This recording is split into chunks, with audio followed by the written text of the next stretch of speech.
CCS 7:49 in the morning. Bob Pollock, talk fast.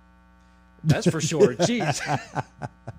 Yeah, we get to you a little late today. And 479-1160 or 349-WCCS if you have a question for Mr. Pollock. So it's been a big fair week.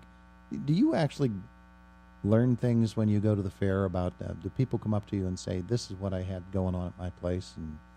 And I have that happen. Yeah. Yes. Did it happen this week? Which is good. That's what we want. Yeah. To be able to. It's another opportunity that. Yeah, I guess I said, do you learn things? Oh, but do I learn it's things? the other way around. I always actually. learn things. Do people come and bring their situations to you? There is always some new situation or something that's different about something I may think I know a lot about, and then somebody pokes the fire and the situation changes or the circumstances changes, or you don't have all the options to play with. You know, some have been eliminated, so it makes it more challenging to figure out, well, here are really the options you have to deal with this. So you said somebody said something to you this week? Well, yeah. Just for example, somebody came up with their phone and showed me a picture of their tree. Oh, yeah? Maple tree. Mm-hmm. And it had 8 or 9 or 10 little fungal growths coming out of the bark. Green? You know, no, they were kind of a reddish pink color. Oh, okay. There was some gray in there, but some reddish pink too. Mm-hmm. So they were fungal growths coming right out of the bark, and they were more horizontal in shape, but there were different ones of those, within the first 4 feet of the trunk from the ground up. Okay. Usually not a good sign. When we have fungal growths like that, we'll call them shelf fungi. Mm-hmm. But when they grow out of the tree, that means there's some decay in there, and so that fungus is able to grow in through the bark and is growing on the wood, and it may be a slow decline, but there is definitely decay there, and when it's in the main trunk, then that creates a higher risk for that tree and for the situation there. Yeah. And especially, we don't think of those things, and yet if they're close to our house, we're going to be reminded of them very quickly one day. Yes. Or the numerous trees you have to move along the road when you're trying to drive to work in the dark. It's really something this year, and it's the ash trees that have been, the emerald ash borer has done its nasty work. Invaded them, slowly killed them, and now they're dropping. Yeah, I don't know how slowly that happened. It takes like 2 or 3 years. Yes. And a tree is done. Yep. And that's how they work. They're aggressive. Stripped completely clean of bark and everything.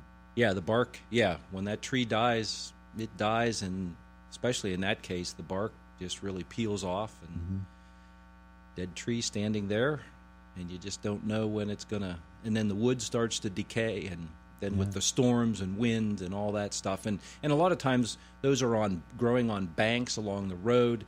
There might be, a whole bunch of trees there, more than really that area can sustain for a long period of time. And so they're weaker. Yeah, a stand of them there.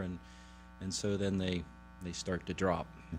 And we just hope they don't land on somebody or something. Yeah. Let's walk around the yard today. Look at our trees and our lawns and everything else. Which is a great thing to do this time of year. And we're heading into the month of September. The fall is just about here. So what are the things we should be looking for?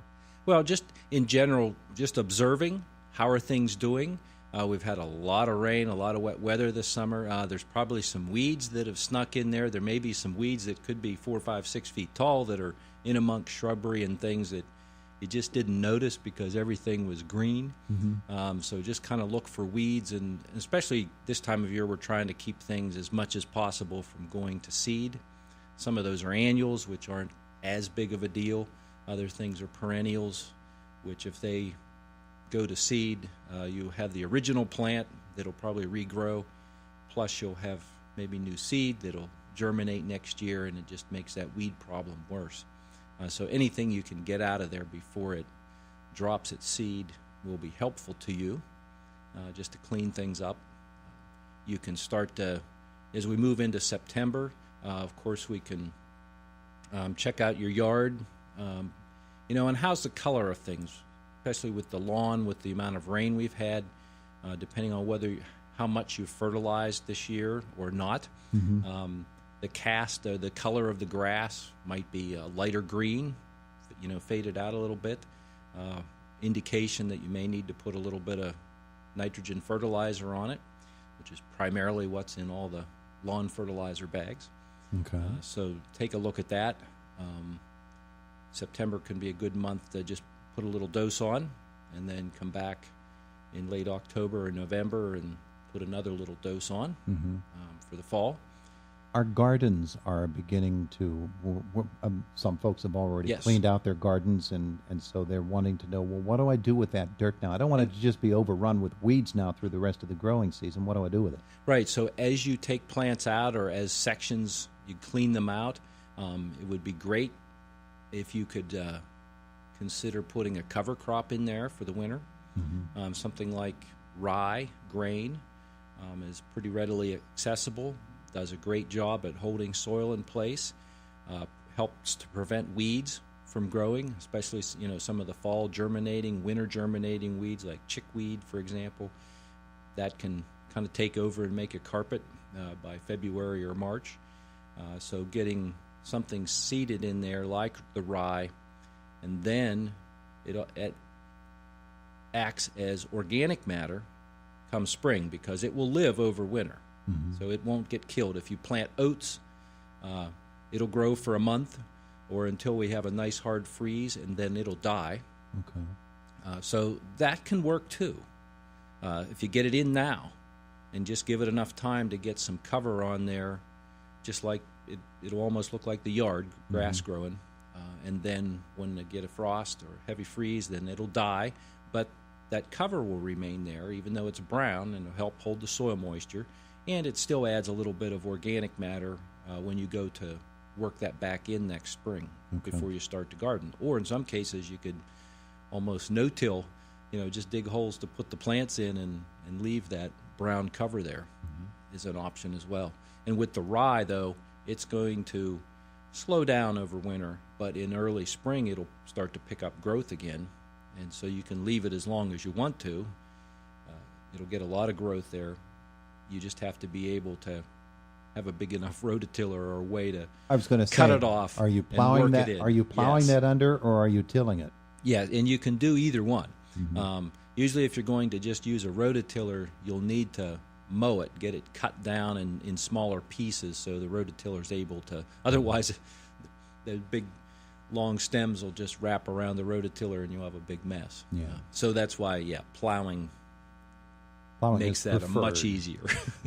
But nonetheless, it helps add organic matter, help recycle some nutrients, also helps hold the soil in place. So there's a lot of benefits of using cover crops. And you can add a clover in there or something like that, a legume, which will, as that plant grows, will help. And then you work it in, adds a little bit of nitrogen as well, because it fixes its own nitrogen. Okay. So it's beneficial to the vegetable crops that you'll plant next year. There you go. And believe it or not, that segment went really quickly, didn't it? Yes, it did, because it was short. How come we have to go shorter and the other ones went longer? And all those football coaches just kept talking and talking and talking. I know. All right. Well, there you go. That's Bob Pollock for this week, whether he wants it to be or not.